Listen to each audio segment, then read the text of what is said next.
possible after the passage of the bill. Other than that, I think it's good shape and I commend the bill to the House. The question is that the motion be agreed to. Moana Maki. Thank you, Mr Speaker, and we will be supporting this piece of legislation, and we welcome the creation of 3 new marine reserves: Motere Mahui, or the Antipodes Island Marine Reserve, Motere Hauriri, or the Bounty Islands Marine Reserve, and Motere Ihuoku Campbell Island Marine Reserve. As the Minister and the Chair said, these are indeed incredibly unique ecosystems, World Heritage Sites, and they deserve the protection that this bill will be affording them. It is important coming out of the Select Committee to note that the majority of submitters did want the extension of those marine reserves. I don't think I've seen the creation of a marine reserve where people haven't wanted to see it extended, and there are always good reasons, and we need to be mindful of those. We have a particularly successful marine reserve at Puawa up off the east coast, where over time actually that marine reserve was extended over the reef at Whangarā, because of the unique ecosystem there. And in fact, in the meantime, the locals and the local fishermen and anyone who worked in that area actually abided by an unofficial marine reserve because they could see the sense of that. And I can tell you the best fishing on the East Coast is on the borders of the marine reserve.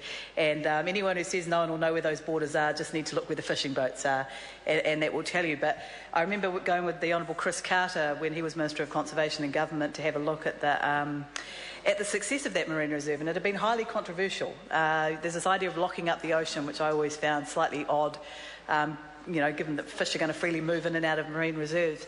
But we've had some serious issues with crayfish stocks on the East Coast, and with the overfishing of that particular species. And there was a PhD student there, and she was doing her PhD on this particular marine reserve. It had only been in place 4 years. Outside of the marine reserve, she was finding about 0.5 kilogram of legal-sized crayfish per pot. Inside the marine reserve, 30 kilograms of legal-sized cray per pot.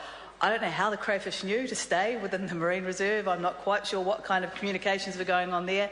But we also saw the restoration of stocks we hadn't seen on the East Coast in a while in numbers that were significant. So I don't think you need to convince anyone, hopefully in this House, of the benefits of marine reserves, and for our part, we're very pleased to see this extension, and we would like to see further extensions of marine reserves. Can I also say how nice it is to have a piece of legislation at the Local Government and Environment Select Committee that's not diabolically awful and damaging for the environment. And so on the one hand, the government giveth, and on the other hand, they taketh away massively. And it's a balance, I guess, which seems to be this phrase that comes up constantly in environmental law and environmental protections. But it was nice to have a really positive piece of legislation, notwithstanding that some people wanted it to go further, to be able to look at the photos and the images and learn more about a part of the world that most of us will never go to, but is incredibly important to the entire marine ecosystem. So that's the good stuff. I can't let the Minister's comments go without commenting on the protection of Maui dolphins. Because whilst I'm quite happy to acknowledge that this is a bill that is going to strengthen marine protection and the marine environment. On the other hand, we saw in September last year the government's decision to oppose further protection measures for Maui and Hector's dolphins, some of the most endangered mammals on our planet. And New Zealand was one of just 2 countries to vote against new protections for these dolphins at the International Union for Conservation of Nature conference in Korea. And for New Zealand to stand up on an international stage and impose a motion to protect one of the most endangered dolphin species in the world kind of runs up against all the really good stuff the Honourable Dr Nick Smith was saying right now about marine conservation, about protecting marine ecosystems and protecting the marine environments. The actions, as the Minister will be aware, did cause environmental concern, and it doesn't make economic sense. Our future is not in unsustainable fishing practices at all. And just as we have this debate between the government side of the House and the opposition side of the House about our clean green branding generally across our environment and climate change issues, we see that same branding being incredibly important to our fishing industry. And on this side of the House, we believe that New Zealand really does have an opportunity to be a truly sustainable fisheries, and the protection of Maui and Hector's dolphins absolutely has to be at the top of that. So again, Minister, here we are debating a very good piece of legislation where,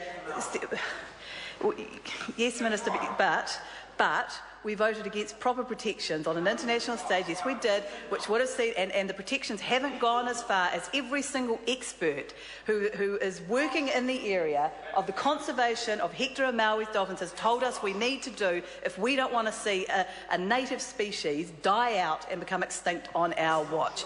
Die out and become extinct on our watch. And so I think that it's highly unfortunate that the government can't extend this wonderful ethos that we heard from the Honourable Dr Nick Smith about marine protection right across all areas of policy and not just in one area, cynically, perhaps because it's election year.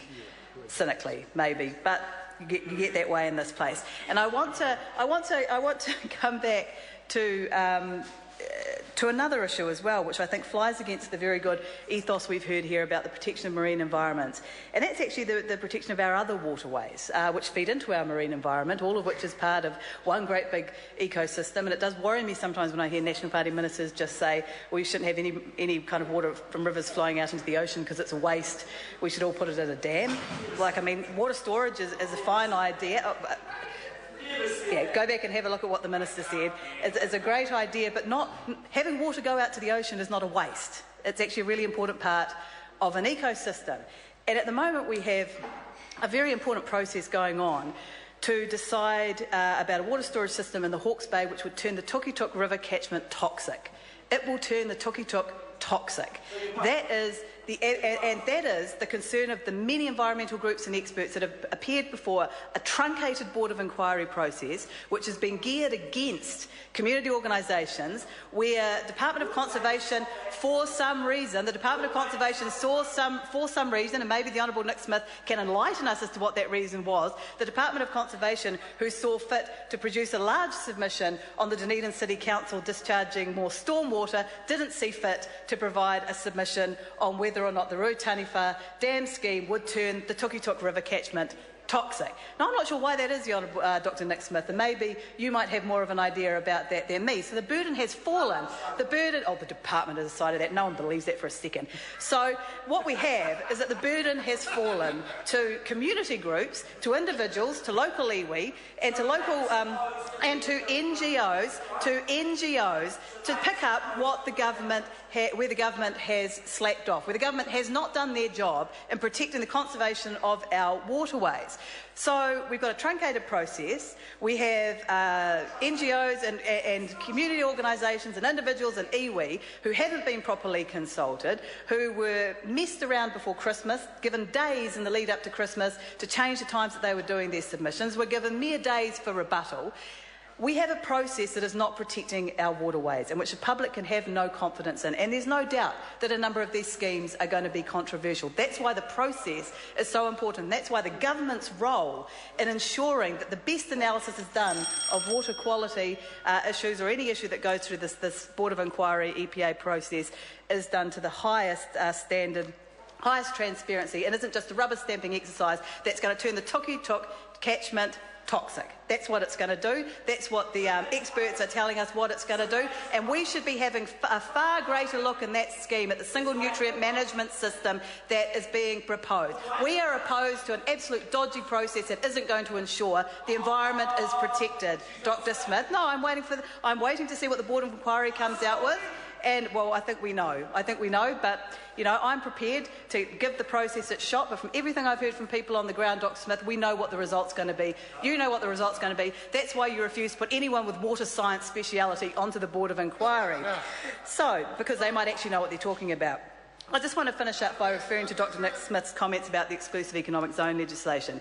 And here is another example of where National thinks that they can put something incredibly weak in place, and use it as an excuse for not doing something which would actually protect the exclusive economic zone. There were 8 deep-sea wells drilled before the exclusive economic zone legislation came to place, and when we went and had a look at them, they were under national governments in the 90s and in the 80s. Yes, they were. And so, in the exclusive economic zone. And so, when the bill first came to the House, we thought, OK, maybe the better than nothing argument actually is a good one. When we read through it, the bill was such a dog and such a developer's charter that we could not give the National Party the excuse of saying, oh, this had complete and total support in Parliament because it wasn't adequate. It's completely so much weaker than the RMA. So we've drawn a line in the ocean, a line that's jurisdictional only, and said on this side we're going to have proper environmental protections, on this side we're going to have pretty much no environmental protections, no right for the public to have their say, no right for the public to go out and protest if they have any concerns about it. And I suggest to the Honourable Nick Smith that... The time has concluded. Oh, but I was just really getting going. I'm sorry to hear that. Thank you, Mr. Speaker. You've now finished.